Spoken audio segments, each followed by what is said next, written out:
la pollution lumineuse ? Elle désigne la présence nocturne anormale ou gênante de lumière et les conséquences de l'éclairage artificiel sur l'écosystème. C'est un sujet important à double enjeu car il a un impact direct et indirect sur la biodiversité. Malgré les lois mises en place visant à limiter ces nuisances, toutes ne sont pas respectées et les vitrines restent encore trop souvent allumées. Les conséquences sont nombreuses.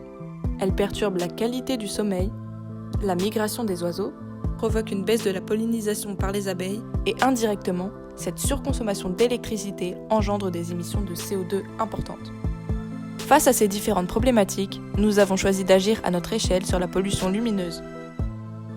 D'après un questionnaire que nous avons administré, près de 42% des personnes interrogées ne connaissent pas cette pollution et 46% d'entre elles minimisent son impact. Et les commerçants, sont-ils sensibles à la pollution lumineuse ? Pas du tout. Oui, c'est tout le suréclairage non nécessaire le soir. J'en ai déjà entendu parler. La pollution lumineuse, bien sûr. Déjà, c'est un enjeu commercial. On est obligé parce que le soir, il y a du monde qui passe. Surtout, on est obligé tout le temps de mettre en avant les vitrines dans un magasin, c'est ce qui est le plus important. Honnêtement, aucune idée, parce que je trouve ça aberrant. Je fais du shopping mania, Oui, ça s'appelle Internet. C'est pas quelque chose que je conçois en tant que citoyenne. Pour plus d'attractivité, que les produits soient même exposés le soir. Si on voit le produit, on peut revenir le lendemain. Les impacts de la pollution lumineuse et ses différents entretiens avec les commerçants nous ont poussés à agir. Poser un sticker sur les vitrines des magasins soucieux de la pollution lumineuse et qui éteignent leurs vitrines tous les soirs, le but étant de leur apporter plus de visibilité et de jouer sur la comparaison sociale pour pousser les réfractaires à faire de même.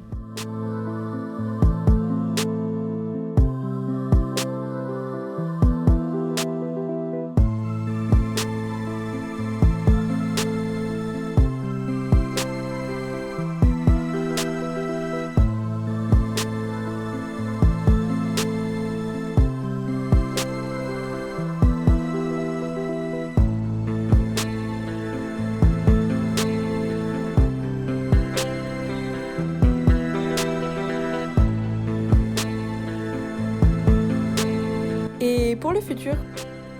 Comme il en existe sur les packagings de nourriture ou alors sur les voitures avec les vignettes de consommation, pourquoi ne pas imaginer un light score ? L'objectif ? Attribuer une note en fonction de la pollution lumineuse émise par le magasin afin de favoriser les bons comportements.